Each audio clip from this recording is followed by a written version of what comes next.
Hi friends, எல்லாருக்கும் வணக்கம். Welcome back to our channel. இன்றைக்கி நம்ம சேனலில் என்ன வீடியோ பார்க்க போகிறோம் அப்படின்னு பார்த்தீங்கன்னா, பொன்னாங்கண்ணி கீரை வந்து நம்ம வீட்டிலேயே எப்படி வளர்க்குறது, அதை எப்படி மெயின்டைன் பண்ணுறதுன்னு தான் பார்க்க போகிறோம்.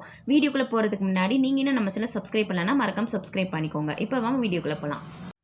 மற்ற செடிகள் வளர்க்குற அளவுக்கு கீரை செடி வளர்க்குறது ரொம்ப சிரமமாலாம் இருக்காது. ரொம்ப அசால்ட்டாகவே வளர்த்துட்டு போயிடலாம். கீரை செடி வளர்க்குறதுக்கு நம்ம அந்த உரம் இந்த உரம்னு வாங்கி செலவு பண்ணணும்னு அவசியமே இல்லை. நம்ம வீட்டில் இருக்க பொருளை வச்சு சிம்பிளாக வந்து கொடுத்து பராமரிச்சுட்டு வரலாம்.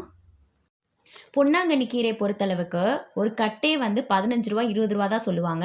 அதை வந்து நம்ம வாங்கி சமைச்சிட்டு அந்த தண்டை வந்து தூக்கி போட்டுறாமல் நட்டு வச்சோம் அப்படின்னா நல்ல க்ரோத் ஆகும். தண்டு வந்து உங்களுக்கு உடனே நட்டு வைக்கிறதுக்கு டைம் இல்லை அப்படின்னாலும் நீங்கள் வந்து தண்ணியில் வந்து வச்சுட்டு ஒரு 3 நாள் கழித்து நல்லா வந்து வேர் விட்டதுக்கப்புறம் கூட நீங்கள் எடுத்து நடவு செய்யலாம். மண் கலவையை பொறுத்த அளவுக்கு நம்ம ரொம்ப சிரமப்படணும்லாம் தேவையே இல்லை. எந்த மண்ணாக இருந்தாலும் நல்லா க்ரோத் ஆகும். பட் மண் வந்து பார்த்திங்கன்னா ரொம்ப கெட்டியாக இல்லாமல் உதிரியாக இருக்க மாதிரி பார்த்துக்கோங்க. கீரை செடியை பொறுத்தளவுக்கு நம்ம நல்லா அகலமானதில் வச்சோம் அப்படின்னா நல்லாவே க்ரோத் ஆகும். ஆனால் என்கிட்ட அப்போ வந்து க்ரோ பேக்கோ வேறு தொட்டியோ வந்து அவைலபிளாக இல்லாததுனால இந்த சின்ன தொட்டியிலே வந்து வச்சு விட்டுருந்தேன். இதிலே வந்து பாருங்கள் நல்லா அடர்த்தியாக தான் க்ரோத் ஆகிருக்கு. கீரை செடிகள் வந்து ஒன்ஸ் வளர்ந்துருச்சு அப்படின்னா அதை பறிக்கும்போது வேரோடு பறிச்சிடாமல் பாதியிலேருந்து பறிச்சுக்கிட்டோம் அப்படின்னா திரும்ப திரும்ப வந்து நம்மளுக்கு கீரைகள் வந்து ஈஸியாகவே கிடச்சிரும். அதே மாதிரி அந்த தண்டுகளை வந்து நம்ம வேறு வேறு செடிகளில் வந்து நட்டு வைக்கலாம். தண்ணி வந்து இதுக்கு அதிகமாக ஊற்றணும்லாம் அவசியம் இல்லை. மண் வந்து பார்த்திங்கன்னா ஈரமாக இருந்தாலே போதும், ரொம்ப ட்ரையாக இருக்கக்கூடாது. வந்து நான் என்ன பண்ணி வச்சுருக்கேன்னு பார்த்தீங்கன்னா, கிச்சன் வேஸ்ட்டு, பூக்கள், இலைகள் இதெல்லாம் வந்து நான் போட்டு வச்சுட்டு வரேன். இதை வந்து நம்ம மண் கலவை கூடயும் வந்து கலந்துக்கலாம். அப்படி இல்லைன்னா இதிலே வந்து நம்ம செடியும் வைக்கலாம். பொன்னாங்கண்ணி கீரையில் வந்து பார்த்திங்கன்னா அயன், மினரல் இந்த மாதிரி நிறைய வகையான சத்துக்கள்லாம் இருக்குது. இது வந்து நம்ம கண் பார்வைக்கு ரொம்ப நல்லது. அதே மாதிரி மஞ்சக்காமாலை வரதையும் வந்து தடுக்குது.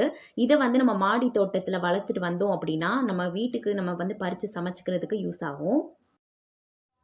தண்டுகள்லாம் வந்து நட்டு வச்சு ஒரு 3 வாரத்துலலாம் வந்து பார்த்திங்கன்னா இலைகள் வந்து வளர ஆரம்பிச்சிரும்.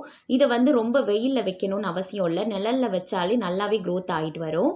அதே மாதிரி வந்து பார்த்திங்கன்னா இந்த இலைகள் வந்து ரொம்ப முத்தி போகிற வரைக்கும் விட்டுறாமல் சீக்கிரமாகவே பறித்து நம்ம சமைச்சிடுறது ரொம்ப நல்லது. கீரைகள்லாம் வந்து பார்த்திங்கன்னா நல்லாவே க்ரோத் ஆகிருக்கு. நான் வந்து நாளைக்கு தான் இதை வந்து கட் பண்ணலான் இருக்கேன். எங்கள் செடியில் வந்து பார்த்திங்கன்னா மாவு பூச்சி தான் அடிக்கடி வந்து இலைகளில் வந்து உட்காந்துக்குது. இதுக்கு வந்து நம்ம வேப்பெண்ணெய் கரைசலை வந்து தெளித்து விட்டாலே போதும். மாவு பூச்சி வந்து பார்த்திங்கன்னா நம்ம ஸ்டார்டிங்லேயே வந்து பார்த்து சரி பண்ணிடணும். அப்படி இல்லைன்னா நம்ம செடிகளே வந்து பார்த்திங்கன்னா ஒன்றும் இல்லாமல் பண்ணிடும். பொன்னாங்கண்ணிலே வந்து பார்த்திங்கன்னா நிறையவே வெரைட்டிஸ் இருக்குது. ஆனால் நாங்கள் வந்து 3 வகையான பொன்னாங்கண்ணி தான் வந்து வளர்த்துருக்கோம். இது வந்து சிவப்பு பொன்னாங்கண்ணி, ஆல்ரெடி வந்து வயல் பொன்னாங்கண்ணி, அதே மாதிரி பச்சை பொன்னாங்கண்ணிலாம் வந்து வளர்த்துருக்கோம். மண்புழு உரம் வந்து நம்ம செடிகளுக்கு கொடுத்தோம் அப்படின்னா ரொம்பவுமே நல்லது. ஆனால் நாங்கள் வந்து வாங்கி போடணும்னு அவசியம் இல்லை. ஏன்னா எங்கள் தொட்டிலே வந்து பார்த்திங்கன்னா மண்புழுக்கள்லாம் வந்து இருக்குது. இதில் வந்து பார்த்தாலே தெரியும் மண்புழுக்களோட கழிவுகள்லாம் இருக்கும்.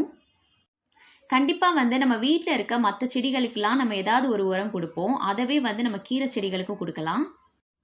நம்ம வாரத்துக்கு 2 தடவை ஏதாவது ஒரு உரங்கள் வந்து செடிகளுக்கு கொடுத்துட்டு வந்தோம் அப்படின்னா கீரைகள் வந்து நல்லா படர்ந்து அடர்த்தியாக செழிப்பாக வளரும். நான் வந்து எந்த மாதிரியான உரம் கொடுப்பேன்னு பார்த்தீங்கன்னா, அரிசி கழுவின தண்ணி, அதே மாதிரி பருப்பு கழுவின தண்ணி, மோர், புளிச்ச மோர் இருந்தால் நீங்கள் அதை வந்து செடிகளுக்கு கொடுக்கலாம். அதே மாதிரி உளுந்து, அரிசி ஊற வச்ச தண்ணியும் வந்து நம்ம செடிகளுக்கு கொடுக்கலாம். நெக்ஸ்ட்டு நான் காய்கறி வேஸ்ட்டையும் வந்து தண்ணியில் ஒரு நாள் ஃபுல்லாக ஊற வச்சு அதை வந்து மறுநாள் ஃபில்டர் பண்ணி செடிகளுக்கு வந்து கொடுப்பேன். நம்ம வேஸ்ட்டாக கீழே போடுற பொருளை தான் நம்ம செடிகளுக்கு வந்து உரமாகவே கொடுக்குறோம். இந்த மாதிரி நம்ம கொடுத்தாலே நம்ம செடி வந்து நல்லா க்ரோத் ஆகும். இந்த கீரையை வந்து நம்ம இன்டேக்காக எடுத்துக்கிட்டோம் அப்படின்னா நம்ம ஹெல்த்துக்கு மட்டும் கிடையாது, நம்ம ஸ்கின்னும் நல்லா மினுமினுப்பாக இருக்கும் அப்படின்னு எங்கள் பாட்டிலாம் வந்து சொல்லி சொல்லி சாப்பிட வைப்பாங்க. நம்ம தோட்டத்தில் வந்து பார்த்திங்கன்னா நிறையவே கீரை செடிகள் இருக்குது. நான் ஒவ்வொரு கீரை செடியை பற்றியும் தனித்தனியாக வீடியோ வந்து கொடுக்குறேன்.